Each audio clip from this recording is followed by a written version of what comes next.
उप मुख्यमंत्री जगदीश देवड़ा ने कहा है कि केंद्रीय वित्त मंत्री श्रीमती निर्मला सीतारमण द्वारा प्रस्तुत वर्ष 2025-26 का बजट प्रधानमंत्री नरेंद्र मोदी के विकसित भारत के विजन को साकार करने का रोड मैप है। उप मुख्यमंत्री श्री देवड़ा ने कहा कि 12 लाख रुपए तक की सालाना आय पर आयकर न लगाना एक बड़े वर्ग को राहत देना है। ये प्रधानमंत्री श्री मोदी की सरकार का क्रांतिकारी कदम है। आज प्रस्तुत केंद्रीय बजट पर अपनी प्रतिक्रिया देते हुए उप मुख्यमंत्री श्री देवड़ा ने कहा कि यह बजट हर नागरिक के सपनों का बजट है। यह पूरी तरह प्रधानमंत्री श्री मोदी के ज्ञान के मंत्र पर आधारित बजट है, जो गरीब कल्याण, युवा कल्याण, नारी शक्ति और किसानों की समृद्धि पर केंद्रित है।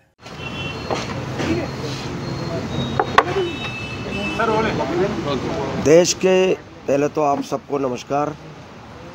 देश के यशस्वी प्रधानमंत्री नरेंद्र मोदी जी के मार्गदर्शन में भारत सरकार की वित्त मंत्री निर्मला सीतारमण जी ने आज भारत सरकार का बजट पेश किया। विकसित भारत का यह बजट है। देश का बढ़ता हुआ यह निरंतर प्रगति का बजट है। सर्वस्पर्शी बजट है।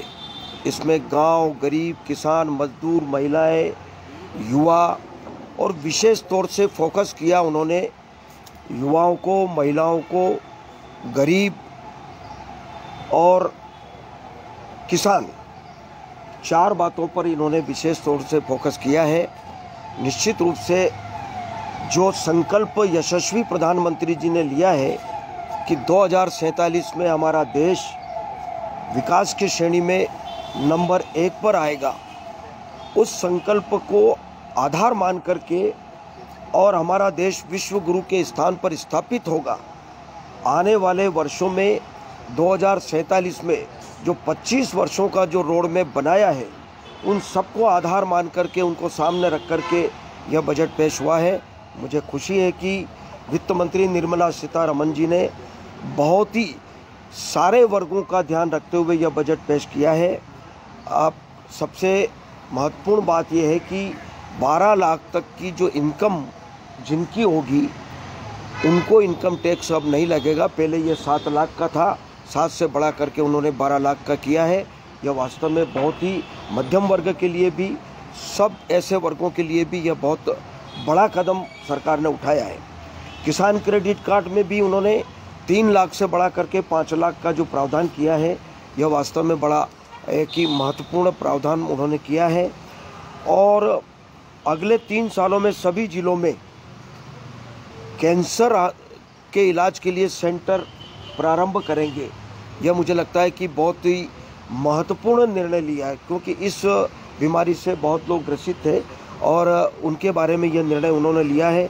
MSME की सीमा को भी बढ़ा करके उन्होंने 5 करोड़ से बढ़ा करके उन्होंने 10 करोड़ किया है ऋण गारंटी का। और स्टार्टअप के लिए भी उन्होंने कर्ज की सीमा को 10 करोड़ से बढ़ा करके उन्होंने 20 करोड़ किया है।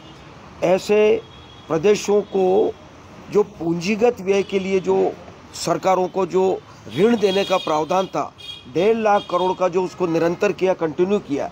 पहले भी था ये 50 वर्ष तक के लिए ऋण देने का जो प्रावधान था, उसको उन्होंने कंटिन्यू किया है।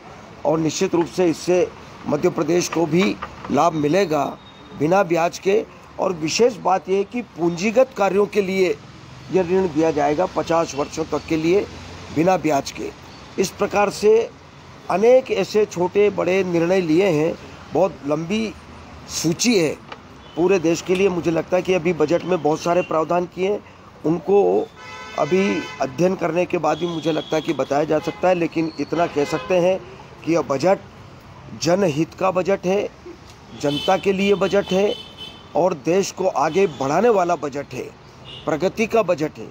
इसलिए यशस्वी प्रधानमंत्री जी को भी हम धन्यवाद देंगे और यशस्वी वित्त मंत्री भारत सरकार की, उनका भी हम हृदय से धन्यवाद कर रहे हैं, आभार व्यक्त कर रहे हैं, बधाई दे रहे हैं कि उन्होंने बहुत अच्छा बजट प्रस्तुत किया। अनासा से शब्बीर हुसैन की रिपोर्ट।